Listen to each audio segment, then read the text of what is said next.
अरे दिखाओ क्या करने जा रही हो। रुकिए पापा, खाने दीजिए। अच्छा ठीक है। अभी मेरी बेटी के पास एक पिटारा है छोटा सा, और उस पिटारे में कुछ है जो आज वो उसने कहा है कि पापा अपने बागीचे में भी ये सभी चीज़ें लगाइए। तो वो क्या है वही बताएगी आपको। दोस्तों, आज हम लोग पालक और धनिया का बीज बोने वाले हैं। जी हाँ, धनिया और पालक हमने मार्केट से लाए हैं ये बीज, और धनिया तो लगाया है, अच्छा बीज है, लग भी गया है।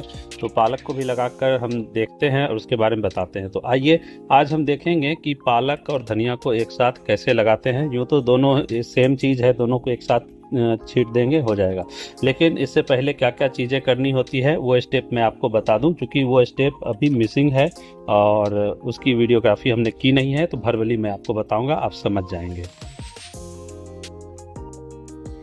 जैसे सबसे पहले आप जहाँ भी पालक लगाएं उसके लिए हल्की भुरभुरी मिट्टी चाहिए होती है। तो हमने कुदाल से एक तरफ से पूरी मिट्टी की गुड़ाई कर ली है।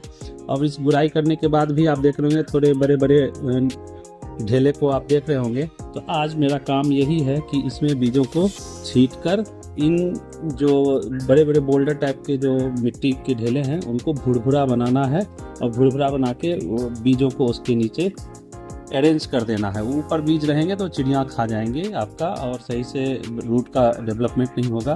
तो बीज को लगाने से पहले हम क्या करेंगे, इन सारी मिट्टियों को भुरभुरी कर लेंगे, और भुरभुरी करने के बाद फिर जाकर इसमें वो उन बीजों को स्प्रिंकल करना है, और इक्वली सिमेट्रिकली इक्वल जो है आप उसको डिस्ट्रीब्यूट कर दें। उसके बाद मिट्टी से ढक देना होता है। और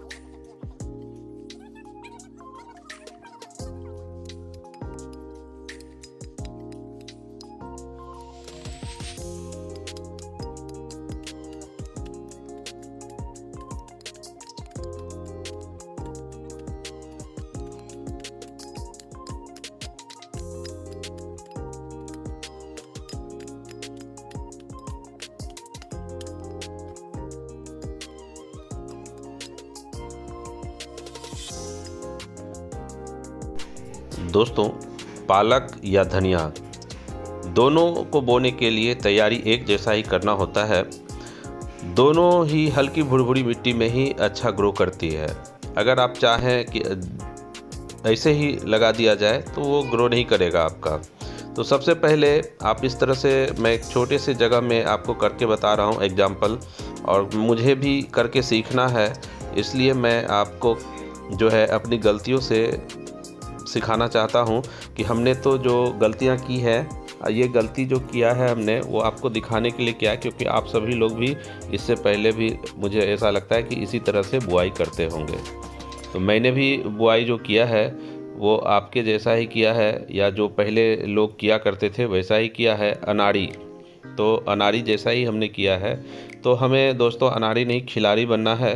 तो इसके लिए करना क्या है कि हमने जो गलती की है वो आप ना करें, हमारी की गई गलती से आप कुछ सीख लें।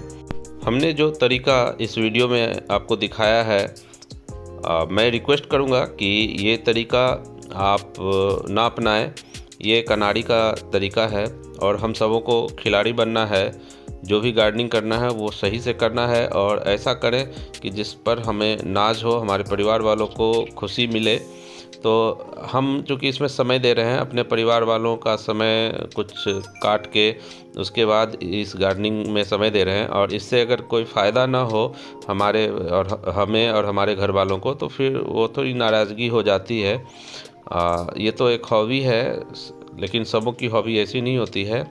वो चाहते हैं कि आप उन्हें प्रॉपर टाइम दें। तो इसके लिए क्या है ना कि थोड़ा सा, मतलब जैसे पालक आप लगा रहे हैं, तो आपने जो पालक लगाया है आपके किचन में वो कम से कम 4-5 दिन बन जाए, तो फिर इससे क्या होगा कि उनको भी अच्छा लगेगा।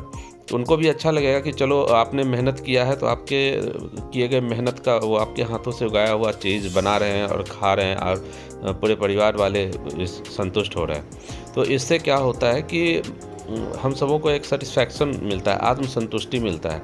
लेकिन अगर आप मेहनत करें, और मेहनत के बदले मतलब आपने करीब एक पालक उगाने में करीब 15 से 20 दिन लग जाते हैं, मतलब 3 हफ्ता के आसपास लगता है, 3 वीक्स।